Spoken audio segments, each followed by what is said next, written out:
Graft. Graft, graft, graft, graft, graft, graft, graft, graft. We're gonna graft today. Grafting, grafting, grafting. Not to be confused with grift, because that's a con. And a graft is not a con. Although it can be deceptive. Anyway, whatever. Let's get on with the show. Hey y'all. Welcome back to my channel. My name is Carrie. This is where I talk about knitting, my tips, my tricks, my opinions, and my preferences. And today, I'm going to be sharing with you a brand new technique that I'm going to be trying out for the very first time on camera. I came across a different type of graft called the Finchley Graft, and this might be an easier graft than the one that most of us have learned to do. So today, I'm going to do it for the first time on camera, and we will see together, is this the easiest graft ever? Or at least the easiest seamless, like you wouldn't even know the material was grafted together graft? Well, let's find out together. So hit subscribe, hit the notification bell, give this video a thumbs up, and let's graft.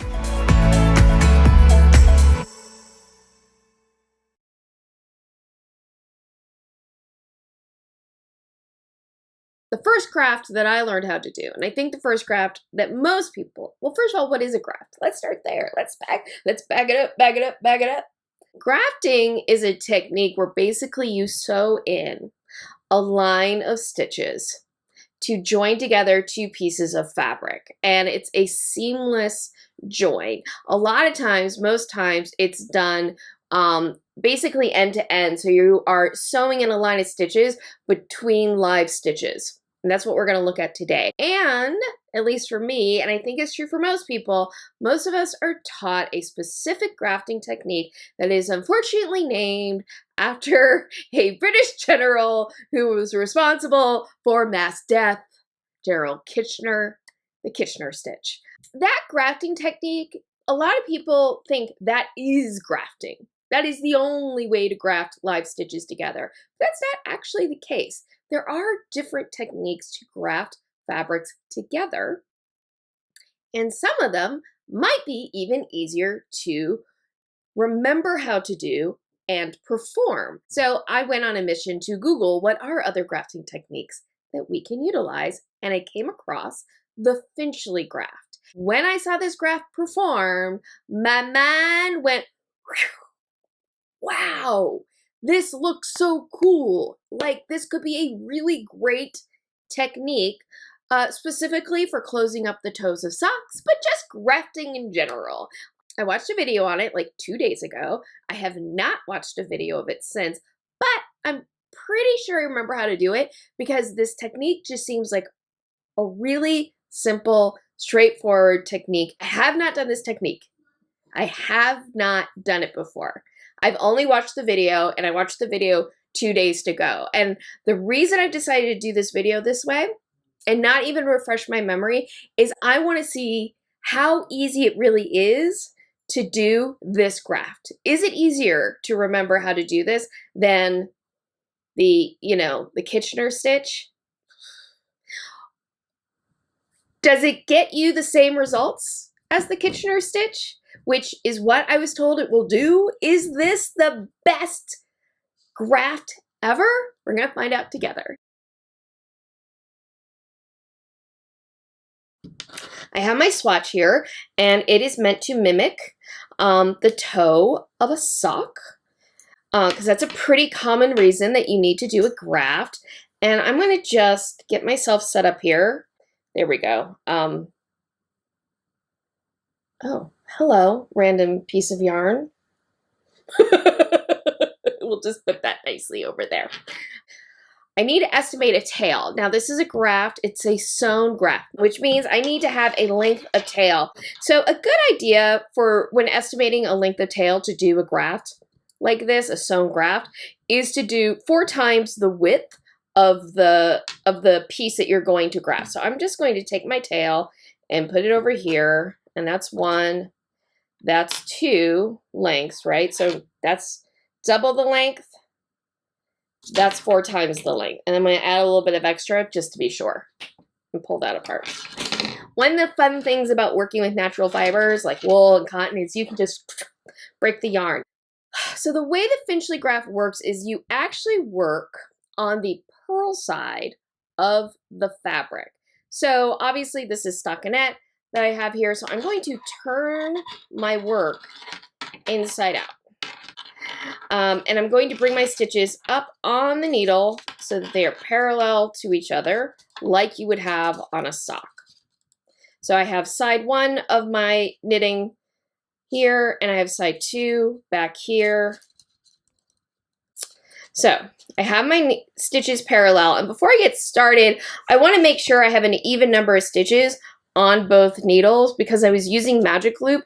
I just want to make sure I didn't make a mistake and get the wrong number of stitches on each side. So 1, 2, 3, 4, 5, 6, 7, 8, 9. 1, 2, 3, 4, 5, 6, 7, 8, 9. Okay, cool. I have an equal number of stitches on both needles. I'm going to now thread my tail onto the tapestry needle. Tapestry needle is threaded with my yarn, and I am all set up. If you're familiar with the other grafting technique with the unfortunate name, you know that there's a whole thing of like, take off as if to knit, prep as if to purl, take off as if to purl, prep as if to knit. It's this whole like, take off, prep, knit, prep, purl, knit, prep thing, right? Because you're weaving your yarn through the live stitches and you want to go through each stitch twice in order to create a row of knitted stitches with a sewing needle. Well, with the Finchley Graft, you do go through each stitch twice, but you do it in a very different way, and it's really kind of cool. So, and it's very easy to remember, hopefully, if I do this right. We shall find out if it's as easy as I think it is. So here's needle 1, here's needle 2. Here are the first stitches right here on needles 1 and 2. And what I'm going to do is I'm going to work each grafted stitch through whatever the first stitches are on the needle. Here's my working yarn, and it's coming out of this thread, and it's to the front of the work. And I need to get the yarn through this first stitch on needle 1, through the second stitch on needle 2, so that my yarn tail ends up to the back of the work, okay? The way I'm going to do this is I'm going to take my needle, all right, and I'm going to bring it through this first stitch here as if to knit, and then stitch number 1 on needle number 2 as if to knit. So notice that my tapestry needle is going through both stitches, okay, and that the tapestry needle is underneath the 2 knitted needles, right? So it's going through these 2 stitches through the center, both as if to knit. I'm going to just draw that through, okay? Now here's the thing to know. So my yarn is now coming out of the first stitch on needle number 2. I'm going to take this stitch, only this stitch on needle number 2, and drop it off the needle. And I've done my first grafted stitch. Now I need to bring my tail from the back of the work to the front of the work. This time, because I'm to the back of the work, I'm going to bring it through the center, but I'm going to bring it through as if to purl. And by doing it as a purl, I'm going to make sure I don't twist my stitches while I'm doing this. So I'm going to just bring my tapestry needle through here, like this. And then the stitch right here on needle number 1, I'm going to do the same thing. I'm going to bring it through as if to purl. And again, notice my tapestry needle is coming underneath my 2 knitting needles. Okay, so that's that. Now what I'm going to do is my yarn is coming out of this stitch right now.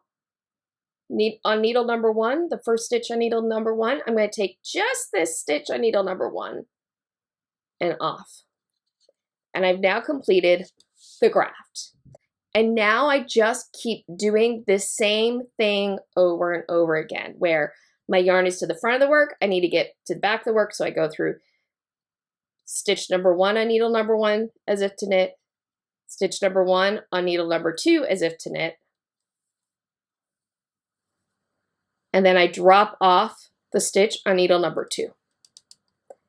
When I watched the video and I broke it down in my head in terms of which stitch to take off the needle, right, was last stitch through, first stitch off. So what I mean by this is right now my yarn is over here to the back of my work. So I'm going to come through this stitch on needle number 1 and then my stitch on needle number 2 and like this. And this stitch on needle number 1 is my last stitch through. So I'm going, it's the first stitch off. All right.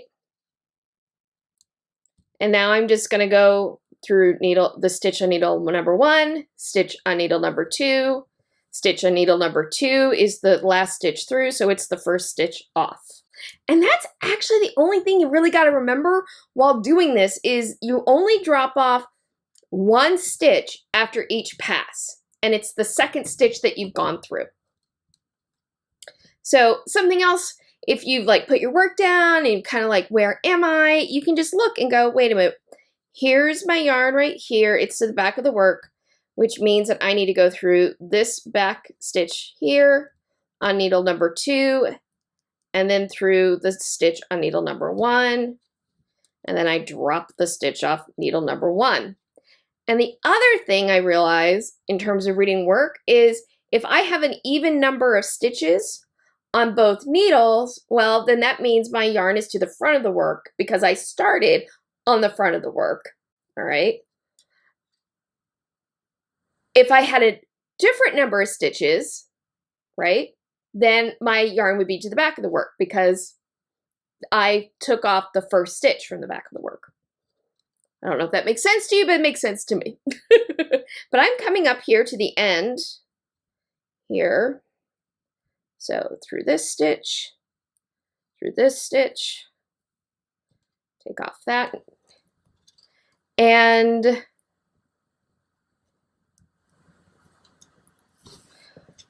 now something with Kitchener I've always found really tricky is ending the graft, but on this, all I gotta do is go through both stitches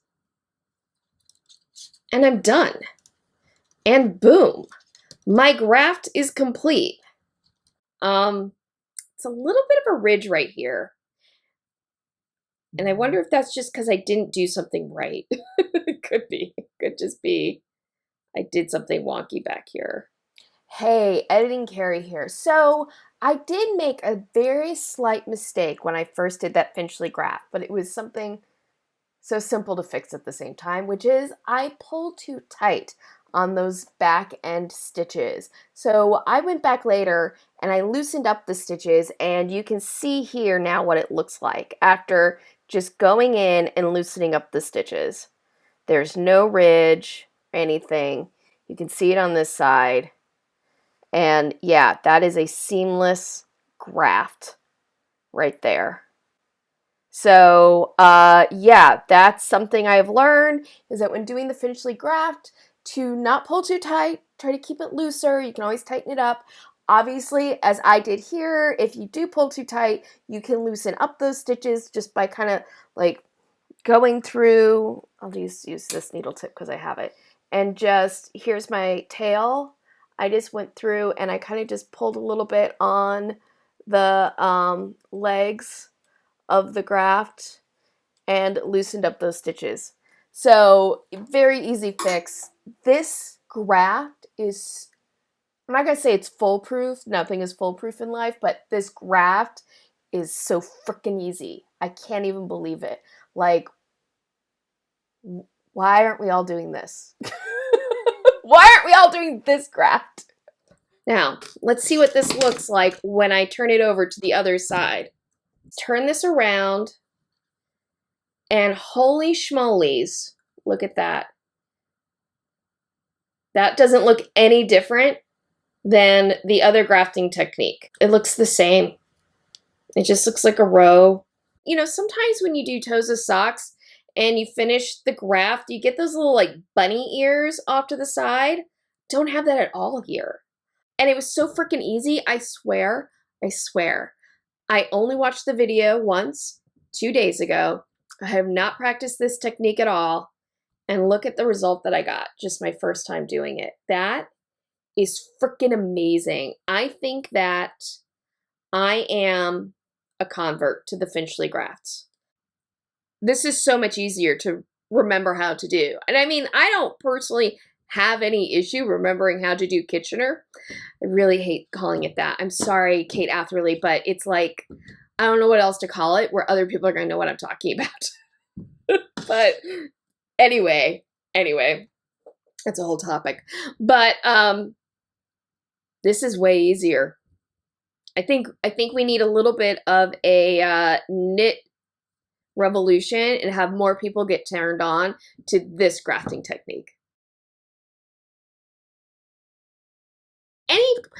I did run into a couple problems. I wouldn't even say problem. Couple things about this grafting technique, drawbacks. Like I said, it's a little bit more limited in terms of when you can use it. You're really going to use this with stockinette fabrics, with reverse stockinette fabrics.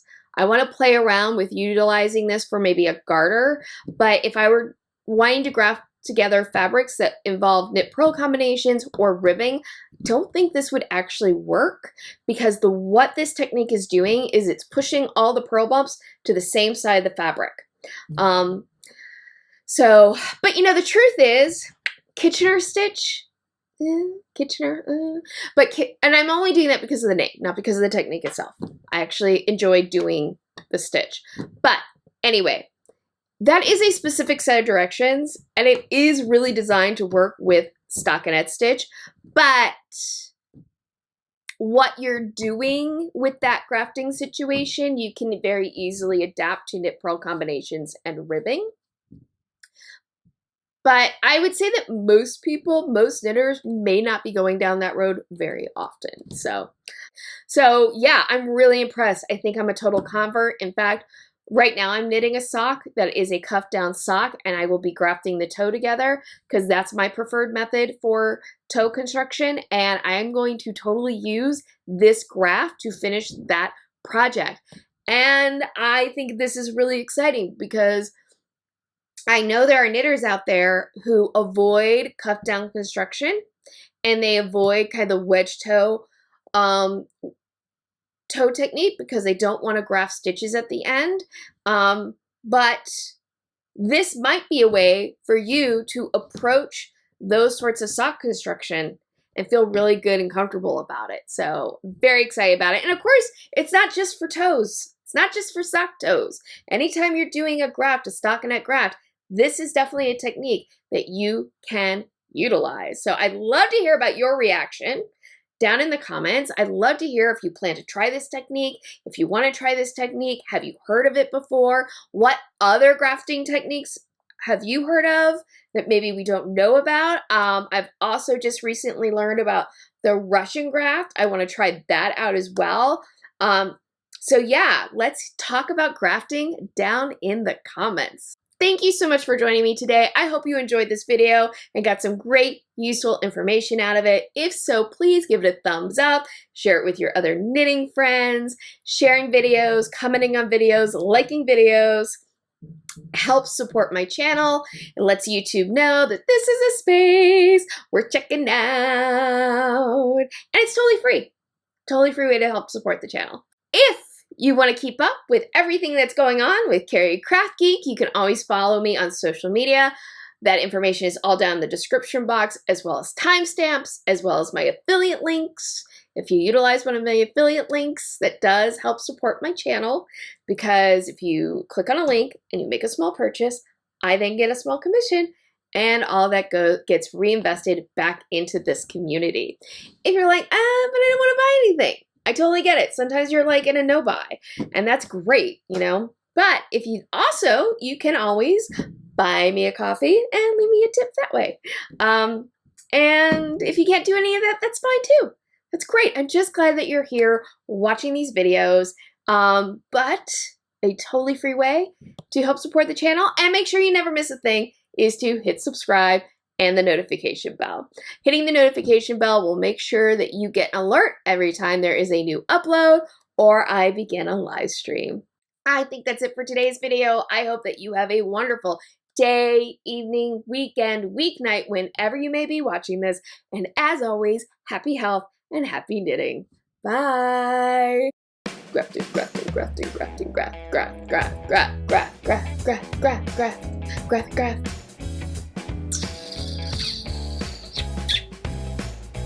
Graft that most people learn how to learn.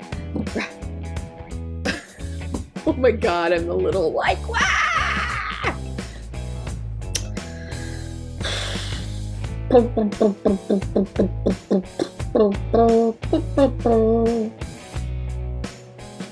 It's really, really, really exciting right now watching me do this.